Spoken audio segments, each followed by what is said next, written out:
this is a grand experiment of a basketball team, I feel like, and I'm not sure what it's going to turn into. Wacky, I think, is a good way to do it. To start with most important player, I think it's Paolo Banchero. It has to be. He's coming off of Team USA. He's coming off of Rookie of the Year. I think he is awesome. I think the ascension is coming, but does it take a little bit longer than year two? We understand, we know from history that sometimes things can take a little bit. This isn't always a direct, one-to-one leap to the world, right? Like, it doesn't always happen in that way. So to me, I'm looking at this and thinking, okay, can this be a situation where he hits the ground running in year two and we're just there with him and things get awesome? Yeah, the starting point for Paolo is already a NBA player who drives winning at a really high level. Like, that is why I always kind of thought he should and would be the number one overall pick that year, when it was kind of a mystery if he was going to be. And obviously he was, and then had a great rookie season. And I think, maybe he didn't play enough to say, like, we learned all these new things about him at the World Cup, but at least, playing center and getting out in the open court more and switching and you got a taste of some other types of ways that his versatility can be maximized. He already lives at the rim. He gets fouled a ton, has incredible feel, passing instincts. Nearly 20% of his field goal attempts he got fouled on last year. That was one of my favorite stats that I saw. Like, that's just elite already. And, judging from that World Cup and also his rookie season and his time at Duke, like, he's a multi-positional defender. I think he can guard some fives and most forwards. So, like, that's just an awesome starting point. But I was going to say this later, but I really think the question for Orlando this season is, do they have already the guy who can be the best player on a championship version of this team, or do they still need to get him? And I think that's why Paolo is so interesting. And he doesn't need to show that in year two, but you probably want to know a little more of what that answer is. Does he seem 20% more likely to be that guy by the end of the year? You kind of want that at least, right? Yeah, I don't think you're going to know this year, but I think an inclination and maybe some bigger reps for him in a playing game or something, I think would go a long way. And look, I want to see more of him at the 5. I'm fascinated by that. I'm intrigued by that. I want to see that pushed in a different direction because I think he's physically up for it. I don't think you're going to do it against like Embiid necessarily because I think defensively you're just going to hammer him, and I don't think that's really worth it. But I think there's matchups where you can really exploit that in a way that I'm all about, and I'm really fascinated to see if they could go, in that explicit direction. I think that could be really, really cool. Brendon, to go to player we're going to be talking about at the end of the season. Hold on, I have one thing about Paolo as far as what we're actually looking for this year basketball-wise. I think the question for me is, does he improve? How does he improve his finishing? Does he improve his finishing? He only shot 62% at the rim last year. His three-point shooting, only 30%. Can he be more of a shot creator? I mean, he's like kind of a high assist rate guy, but it's like, what's going to be the thing that he makes his living on in the NBA? Is it going to be that he just feasts around the basket and just goes to the line 10 times a game and just finishes constantly around there? Is it going to be that he's a versatile, kind of can score from all three levels guy and it's just hard to guard him because you don't know what he's going to be? Well, he needs to increase his shooting. Or is he going to be just so balanced in terms of increasing that passing ability that he just makes everybody better and he doesn't have to score as much? Like, I think it's sort of, what is his identity going to be? How is he going to craft a real lane in the NBA? And then what do you build around him from there? I think that's those few categories. I think if he just improved one of them substantially or all of them a little bit, it would go a long way toward just knowing more about him. And that's obviously what a year two is really for. So, it's funny how highly we thought of him, considering that there are still some holes, and he was still as impactful as he was. Yeah, the thing I'll say about the rim stuff, which is where I tend to lean, might be the most direct path, just because the efficiency of being near the rim is a big deal. He got fouled a ton last year. He was the 90th percentile of forwards in terms of how often he was fouled on shot attempts. That's an outrageous number. That's great for a rookie, much less anybody else. And one percentage, well below average. Free throw percentage, below average. I think if he can finish more through contact, and maybe some of that's luck. I don't, there's certainly a data person could But he's not a freak athlete, right? So it's not like he's not going to dunk. And I think that's kind of the unspoken thing with all these parts of his game is like he's operating at a little bit of a deficiency. He might have an advantage with feel and IQ, but he doesn't have the freak athleticism. So it's like, what does that lead to as a player in the modern NBA? Weight room is what I would say. Sure. Yeah, anyway. I mean, absorbing contact that doesn't even actually like really feel like a contest. Like, there's an easy way for it, right? Bingo. Yeah, I think that's a great way to put it. Okay, let's move on to player who we're going to be talking at the end of the season. Brendon, I went hipster. I went a little deep at Franz Wagner. Franz Wagner is the obvious pick. I'm going Jalen Suggs. I just really still believe in Jalen Suggs. I believe in the two-way potential. I believe in the defense especially.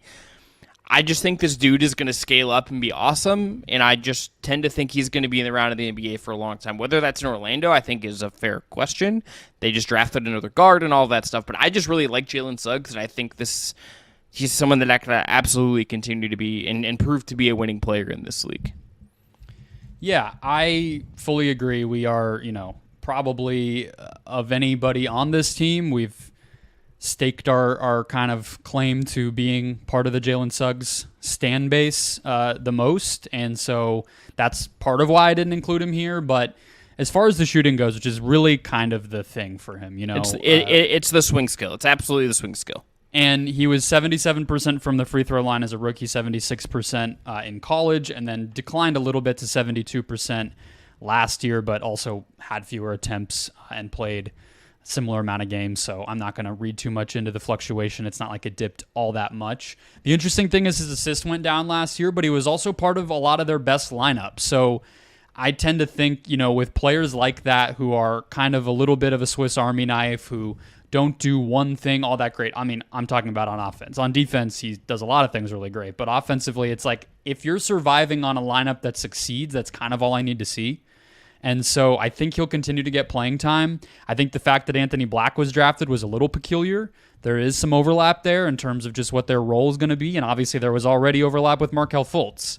So he's going to have a little bit more competition to a future spot on this team, as well as even just consistent high-level minutes as like a top 8 guy this year. But I tend to agree with you that he's just kind of good enough and has made good things happen whenever he's been on the court dating back to Gonzaga that it'll just kind of work out.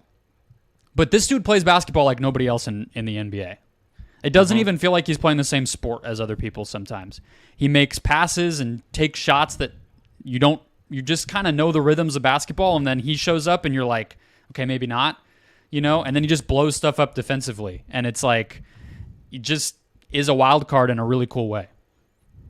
Yeah, I think of him as someone that I just kind of think is going to be a 16-game player and just really be annoying in that setting, and I just want to see him get there. And I think the shot making is going to be a part of it. We know if it doesn't come around, the teams are just going to leave him alone, and then it's hard to play him, and he won't get the chance. That's just what will happen.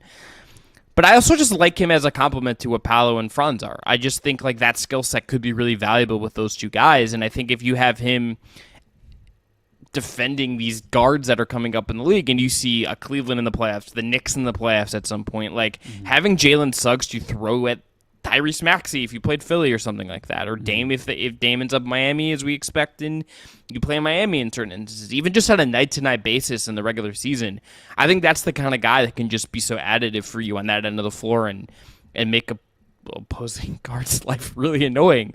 They might still go off, but their points are going to be really hard-earned when they play Jalen Suggs, and that's such a testament to, is he on the level of Cade and Mobley and Scotty at this point? No, I think we've learned that he's not as good as those guys, but I still think this is going to be a really good talent when we get 5 years out. And I don't think he ever was going to be, right? I think the play with drafting him, no matter which team did it, was always sort of, he's going to be this player that just kind of lifts everybody around him and is malleable and is versatile. And I would say he is a great fit next to those guys, maybe as a kind of co-pilot to Fultz. They both play 25 minutes a game, or if Fultz eventually leaves this team, you could see Suggs being in a starting lineup. I think the things that need to happen there are he needs to cut down his turnovers and just become a more kind of fluid ball handler and off the bounce creator in order to be like a real, he's not going to be a point guard. He doesn't have to be if it's Franz and Paolo, but somebody who at least can dribble the ball the most on a team, and you feel good about that. And I don't think he's flashed that. His best moments as a ball handler are in transition, so really half-court stuff kind of needs to come along. But again, he's fairly young. Can we talk real quick about Franz, because I did have him. Yes, it's also kind of funny to have him as the guy we're going to be talking about, and Paolo is the most important when Franz has been in the league longer, but it just still feels true. Yes. Franz is a super interesting player because I think there's a real question about how much higher is his ceiling than what we've already seen from him. Mm-hmm. You just look at, what he kind of was coming into the draft, what he's been in the NBA, what he did in a looser environment for Germany at the World Cup, and it kind of all looks the same. Like, even you just look at threes per game, he has been at basically exactly 4.5 per game in every single environment you could ever measure his output for. Just go to his Real GM page, which has all the FIBA stuff, all the college stuff, and all the NBA stuff. It's just 4.5, 4.5, 4.5. To me, that's kind of the way that I see his game progressing, is be even more of a pull-up three threat, be even more of a guy you have to guard out to 30 feet, and then just throw passes around, get to your floater from there, just really demand the defense's attention even further out. Guys have to go over screens on you. You have more room to pass, more room to shoot once you get past that first guy and use that screen. But he hasn't done that. So it's like the ceiling might only be 10, 15% better than what he already is. And he hasn't necessarily shown like he's headed in the direction of what that's going to look like. He just has kind of been the same guy dating back to Michigan, and that's still a really good player, but I'm just fascinated to see if there's something I don't see coming that he could turn into. Yeah, do you think, top of his ceiling, second best guy on a great team or third best guy? I mean, I guess I can kind of just give my answer to the question I posed about it. I think that they probably need a player better than either Franz or Paolo. So I kind of think the best version in a vacuum, not setting aside whatever they would have to trade to get that player, right? Or whatever, which might be one of them. Which might be exactly. It could the other team could be like, hey, I want that other guy. Probably will be right, yeah. But I think that Paolo is probably a number 2 and Franz is probably a number 3, and maybe Magic fans are just gonna stop listening after I say that. But I just think that I think that the way they play and the kind of athletic limitations that they have in 2023, you want a really good athletic scorer probably next to the two of them would be ideal. I could see a world where Paolo is a number 1, but I think there's a leap that would have to come, and we just need to kind of see some of it. Franz, I guess I think you could have him be your second best guy if you had a really if the point guard clicked in a certain way. I think you can make it work. To your point. But is that guy on the roster? I don't necessarily think that guy's on the roster. If I'm gonna pick the right point guard for them, I would kind of think Memphis era Mike Conley would make a ton of sense. That kind of guy who's just ships on time, really good passer, good defender, and supplements all these guys. That's a low ceiling. I think that the point guard kind of creator guy would need to be the best. That's the guy that you would want to have, Ja, something like Scoot. that. Sure. If they got Scoot instead of Anthony Black in this draft, yeah. Exactly. Yeah. I mean, Ant. Somebody like a real downhill perimeter guard who creates offense at a really high level. That would be pretty cool. And you get into dribble handoffs with Paolo, ball, pick and roll with Paolo, Franz, ghost screen stuff with, slipping out to the perimeter, and you just get an easy 3 off that because the defense freaks out. But I think they can be very good with what they have. I definitely want to put that, say that for sure. Yes, this isn't at a point yet where I think you're thinking about this too much, no. Right? We're not there. This is a 2 years from now question. It's a testament to how cool and fun and good they already are that we're asking those questions, right? It's they've already shown and flashed enough, and we expect them to take another step forward this year where it's okay, and then what next? Which I think, is not always great in sports, but I think in this case, you and I, it really is we're geeking out about it. We're not like, well, none of this matters because they're going to top out at this. Like, that's not what we're doing.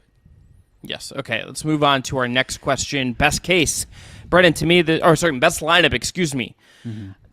The weird one for me a little bit here. Okay. I'll just say last year. Yeah. Fultz, Suggs, Franz, Paulo, Carter. So I just look at that. That has to make. That's what you went. Yeah, I just went that same way. I looked at that and I looked at their roster and I said, I don't think I can improve on that. Mm-hmm.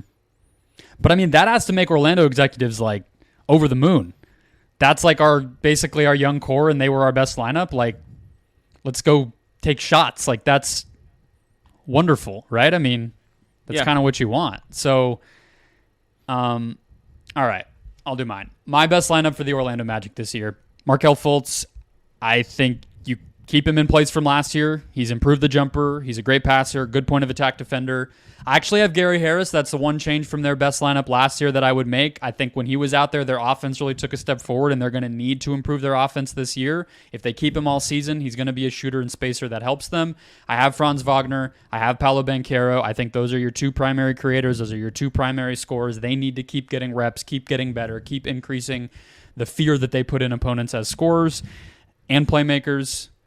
And then I have Wendell Carter Jr., awesome big to have if you're going to switch as much as this team does and will continue to switch. He can space the floor if you want him to. He needs to stay healthy, but that's a 5 that kind of gives you everything you need, and I think can be part of what drives the Magic to an increased win total this year if everything goes according to plan. This team's weird because you would think the offense was what drove them, and it was not at all. It was the defense. So we can just jump to best case. I have one or both of Franz or Paolo becomes a real offensive engine. The defense stays solid, and Orlando makes the playoffs. Yeah, 100% agree. I think that's about where this goes. I think the young talent is going to be what drives them one way or the other. This is not a situation where there's going to be, like, they brought in, like, Joe Ingles. Like, they have some older guys there, but, like, him and Gary Harris are not driving the winning here. They didn't, like, they didn't do what Houston did and spend money and bank on that improving the team. What they've done here is say, okay, we've given some more support, but not overwhelming support to the young guys, and let's see if they sink or swim. And I think if you're right, if the young talent drives them and Paolo takes a step, if Franz takes a step, if Wendell Carter Jr. remains like a pretty good center that the Bulls probably should, that has really blossomed since leaving Chicago, I think that will determine all success. Chicago, to be honest. Yes, but it feels more real now, I guess. Yeah, out of the Bulls vortex. You're totally right, but it's just like it makes it that much worse that they got rid of him. It's not like he was like playing 8 minutes a game and then just like broke out. It's like, no, he was just good and got better. Like, you probably shouldn't have traded that guy. Yeah, that's very fair. Okay, moving on to worst case. Brendon, to me, I just think it's the exact opposite. It just does the young talent flounder in a way that leaves them kind of listless. I think the worst thing that could happen to a team like this is that you feel listless, that you end up in a spot where you don't know where you're going. And I think that I don't really see that happening here. I just like the talent, but I think if you can't rule it out just because young talent can be a little bit volatile, and let's just see where this kind of progresses as time goes on.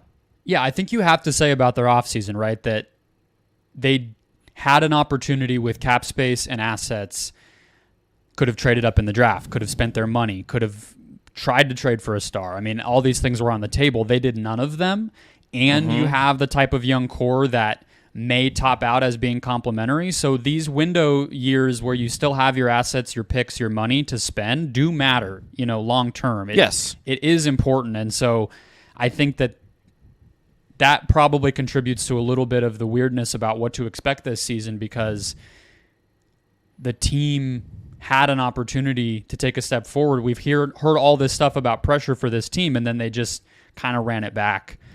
So I have, for my worst case, Anthony Black and Joe Ingles don't add much. Orlando offloads Gary Harris and Cole Anthony by the deadline, and it feels like another developmental year overall. Can I ask you just one question, kind of on the offseason stuff real quick? Who needed Fred VanVleet more, the Rockets or the Magic? Well, the thing about VanVleet, I think it would have been a smart thing to do to at least explore getting him if you're Orlando, probably via trade at the deadline would have been best. But I don't necessarily know if he's the ideal. I mean, we were just talking through what the ideal maybe third star would be for this team, and none of those guys play anything like Fred VanVleet. So I don't think he was some sort of like panacea for this team to just blow up, but it would have been a little more steady and a little bit more concrete of like a yes, we're going to get better type of thing, whereas this isn't. I also just don't think Cole Anthony makes any sense on this team. I'm not sure what team he makes sense on, if I'm being 100% honest, but there's just no spot for what he does, I don't think, especially with Ingles, because I think the ball will kind of be in Ingles' hands in that second unit now. Yeah, Cole Anthony is like kind of like vintage in some ways, just because he's just like bucket getting guard, and like I almost think he needs to. You know, like we talked about Jordan Clarkson, he got better by going to Utah. I think he needs to get in a situation that might be able to develop him into a more well-rounded player. And it doesn't feel like Orlando is that for him. It might have happened by now. Yeah, it probably. I mean, he played better down the stretch last year. Like I always kind of have to temper because like I don't love watching him, so I think I kind of like make him sound worse than he's been. But stylistically, he plays like he's been on a tanking team, you know, still. And he's a very small 6'2", so I just don't know what that player is in the modern NBA on a great team. Maybe like a ninth man, you know. But all right, I have over 36.5. Yeah. I do too, but it's by this slim margin. I don't think it's going to be great. They started 5. Everybody knows this, but they started 5-17, finished 29-31. That last 60-game pace is 39-40 wins. And then I also just from a standing standpoint, I think the East is going to get worse, so maybe even the top teams are a little worse, but especially you look right ahead of them in the standings from last year. Washington and Toronto definitely should be worse teams this season, and Chicago might take a step back. They might start to trade some of their pieces away. They didn't do a lot to get better, at least. So I look just right ahead of them, and I think Orlando could easily be better than those three teams. And then you're right where you need to be to hit that over. So it is probably going to be tight. I don't feel awesome about it. I probably wouldn't bet it, but I just think, like we've said, we believe in this talent, and the standings and schedule and everything kind of set up where if they do what we expect, like they should win 37, 38, 39 games. Would enjoy them trading, like doing some kind of aggressive trade if the market breaks for them in season in some way. I will say that. Yeah, but what's the crown jewel of that trade if it's not Paolo and Franz, which I don't think you should trade them right now, right? You still want to see what they are. So, Jalen Suggs, like you're probably getting a Fred VanVleet type at best with their package right now, right? Yeah, I don't really know. All-star. Well, and I don't Zach LaVine is not worth it to me. No. Right? No. So I don't know what you do with that. Yeah, I mean, it's hard because you zoom out and you're like, I kind of see there's enough uncertainty about what their young players can be. We haven't even really said Anthony Black's name much, but he was a top 10 pick for them. That I get the idea of just kind of writing it out. You're going to max Franz Wagner kind of no matter what he does this year, so it's not like there's a whole lot to see there in terms of what you're going to be spending your money on in the future.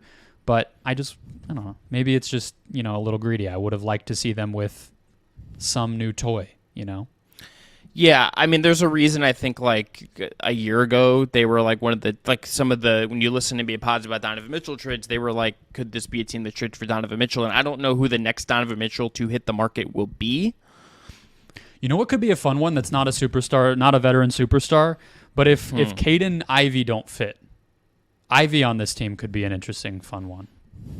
Yeah, to be the place that's hey, second, it's kind of taking a swing on rehabilitating Ivy to some degree. Yeah, I don't mind that at all. I think he's going to be good. It's more so just we'll take your fit. Can I give you a name that costs more money, but I think does need a change of scenery?